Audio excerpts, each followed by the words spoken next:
Hey, trending topics. This is Miss Corey, and today we're going to go through U0-L1 Intro to Course. So here's me. My full name is Corey Stodic, by the way, but you can just call me Miss Corey. So this is my fourth year teaching overall. This is my third year at ISD 728 online. I have a Bachelor of Arts in History, specifically in Ancient History. I have a Master's of Education in Secondary Social Studies. I have a minor in Spanish Studies. Hobbies of mine include fishing, gardening, canning, and also admiring other people's pets. And my favorite subject in history is ancient Egypt. But of course, this is not a history class. This is trending topics. So, units for this course. Unit 1 is what is news. Unit 2 will be bias. Unit 3 is fake news. Unit 4 is logical fallacies, deep fakes, and online trolls. Unit 5 is social dilemma.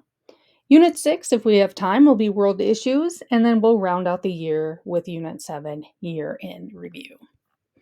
So, with this being trending topics or like modern day news class, I gotta lay down some ground rules. I know it's not fun, but do pay attention.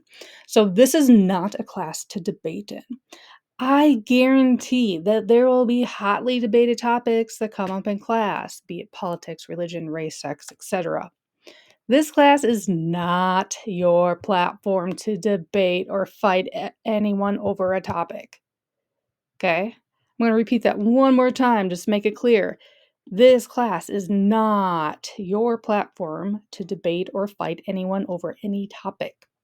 This class is used as a way to get tools for you to be a smart consumer of news and media. Okay, so it is okay to politely disagree with a classmate. An example of that would be if Linda writes, I think that phones should be banned from schools because they are too distracting and grades go down. Then Hector would write, I disagree with you because phones can be a helpful tool in class like playing Kahoot. See, that was very polite. Here's an example of what is not okay way to disagree with someone else. For example, Linda writes, I think that phones should be banned from school because they are too distracting and grades go down. And then Hector would write, Linda, you are so wrong. Phones are so helpful. Only teachers' pets would want phones banned. You are so dumb. That would not be an okay way. This is an okay way to write an article summary. So if Vicky writes, this article talks about how there was a presidential debate last night in Las Vegas. The candidates got off topic when debating about healthcare and the cost of healthcare. This is not an okay way to write an article summary. So if Vicky wrote, last night's debate was so one-sided. President Jones is the best. Anyone who thinks differently is dumb. My family and I love President Jones. President Smith is so boring and doesn't make sense. He's just going to make this country worse. His answer to healthcare is so extreme. See, it's full of opinions, so that is not an okay way to write an article summary. We'll talk about biases a little bit later on in this course.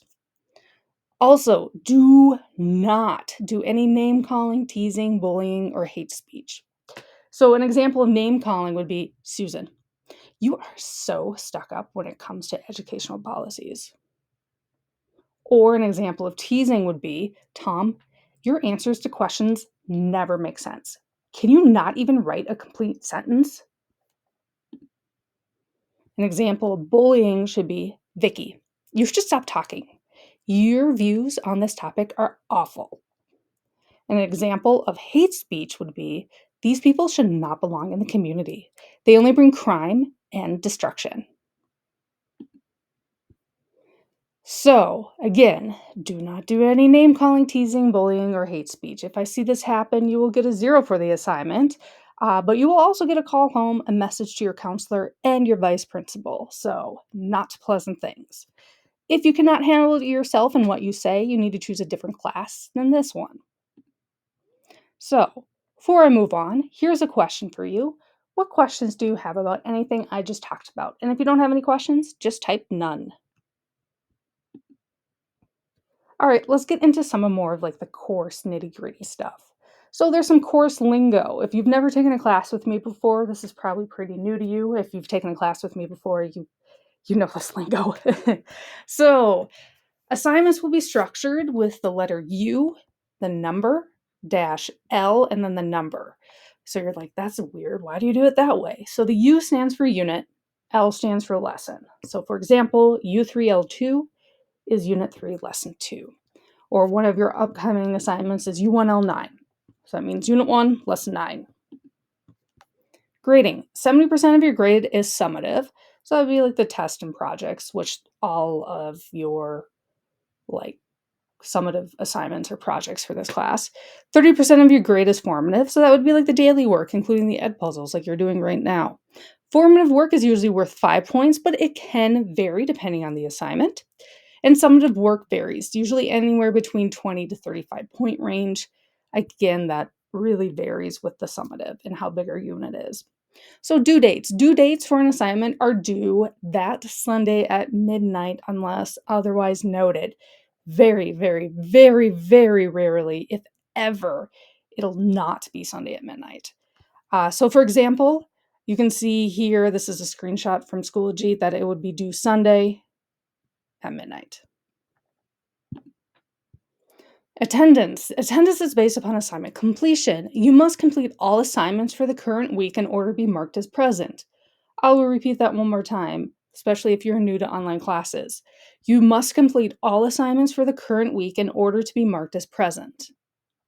So, for example, here, I know this isn't an updated calendar, but let's say we're in this week here. We're starting off on September 9th through the 13th. I know it's January. I know. So you need to complete all of these assignments by Sunday at midnight. So in this case, it would be September 15th in order to be marked as present. If you miss even one of those assignments, you will be marked absent. Another good question. What happens if I'm sick or on vacation? Let's say it's a full 5-day week and I got the flu on Tuesday and I was out the rest of the week. So if you were present in person on Monday, you are still obligated to complete all assignments before Sunday at midnight. But of course, if you need more time for an assignment, please, please, please email me. I'm fairly accommodating. At least I think I am. Okay? But what happens if you're out a whole week, like say Monday through Friday, or you're on vacation or something like that? So you need to email your teacher, which is me, to let them know you'll be on vacation or you were out sick for the entire week.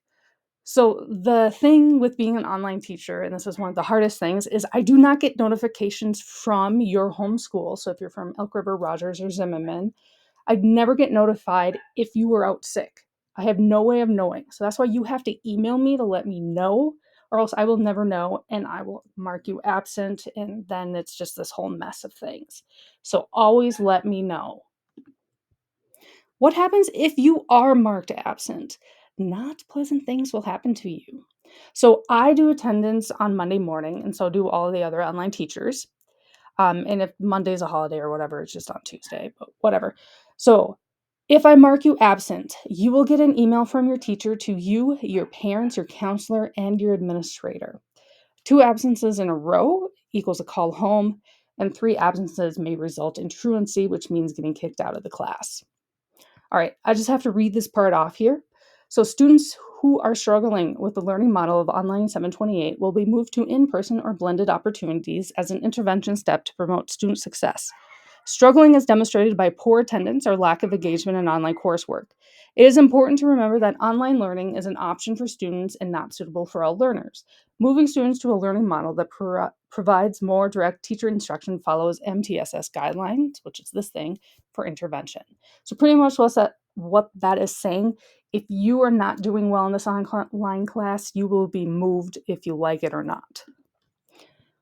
Here's something that I have heard before, but I was so busy with real school that I forgot about this class. Newsflash, this is real school. This class is just as important as any of your in-person classes. So when do I work? That's a good question. That's really tricky, especially if this is your first online class. So in an online class, that means you're an independent worker. There is no teacher there to physically bug you like, do your work? Are you on your work? Are you doing your work? Are you doing your work? There's no one there for you to do, or no one there to do that for you. So all of you have one period blocked out for this class somewhere in your schedule. You can work during that period or find your own time. But my suggestions are to be consistent. So set aside daily time to do classwork. Don't cram it all on Sunday like a lot of students do, and then something goes wrong, and then they get marked absent because they didn't do all their work.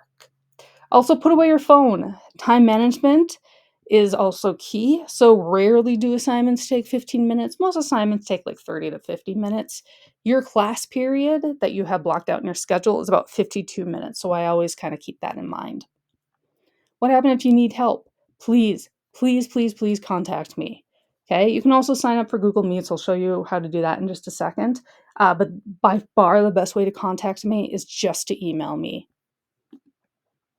Late work. Late assignments may be turned in but are subjected to having points deducted for lateness.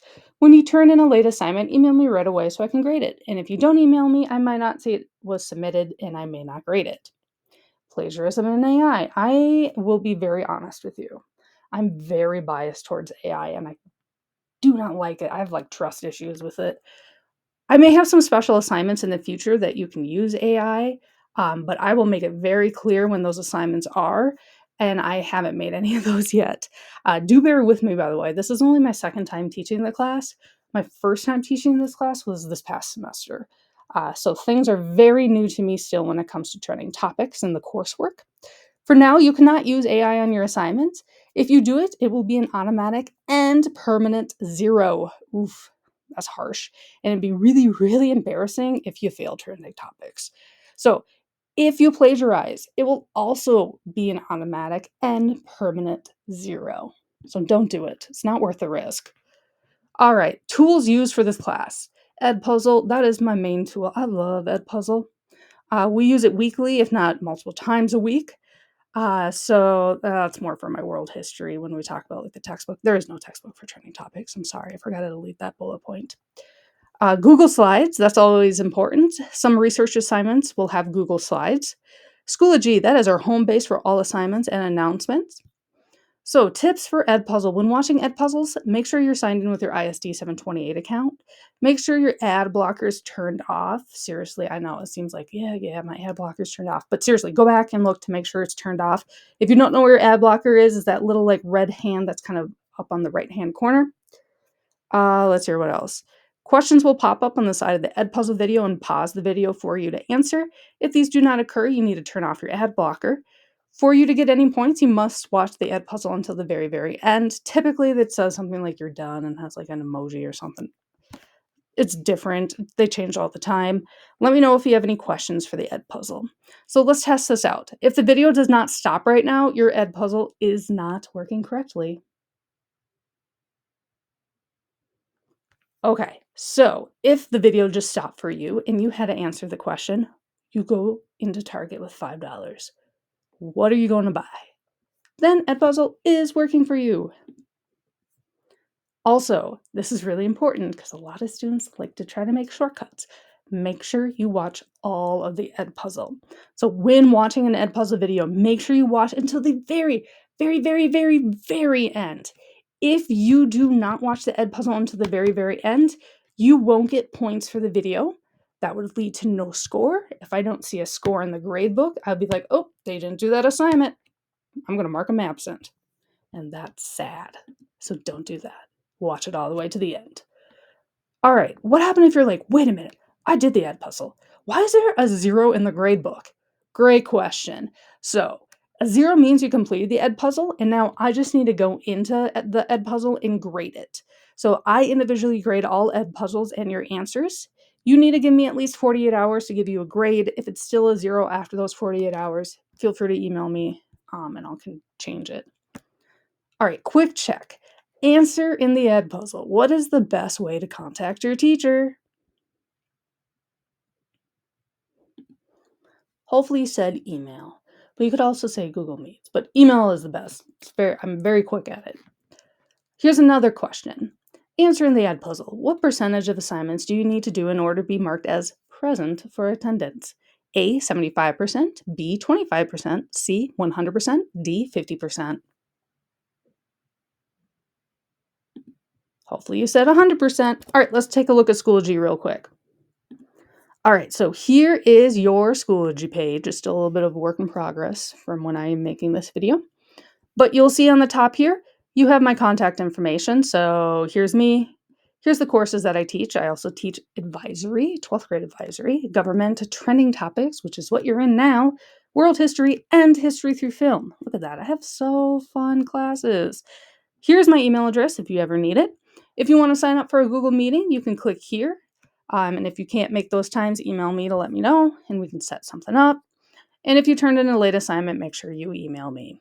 Here's a folder of resources if your parents or guardians have any questions about Schoology and how to access it. Here's our syllabus, and here's the calendar. So this calendar right here changes every week. So you can see it's just a slideshow. So every week I will update the slideshow and flip it to the slides of that week, so you can see what you're going to do for the week. Then below that, we are going to have all of the folders for all of the units.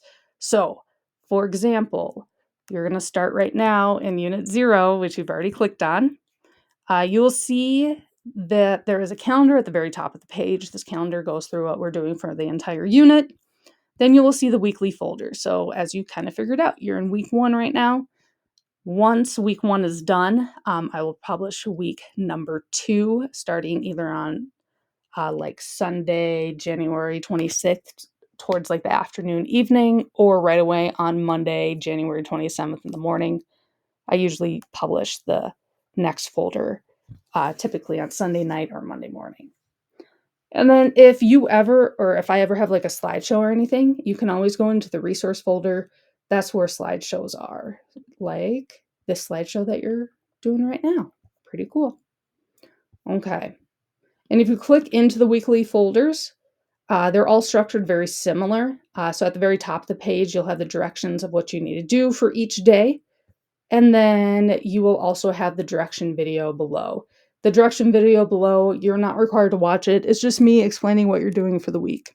And then, of course, you'll see the assignments below that. All right, let's go back to our slideshow. All right, let's wrap this up. If you do not think you can meet all the time and assignment requirements for this class, contact your counselor right now to change classes. So, question for you. Do you have any questions about this course? And if you do not, you can just type none. Next up, you're going to do U0-L2, writing and sending an appropriate email. That's your next assignment in the Unit 0 Week 1 folder. If you have any questions, please let me know. More than happy to help you. Thanks for watching. Bye.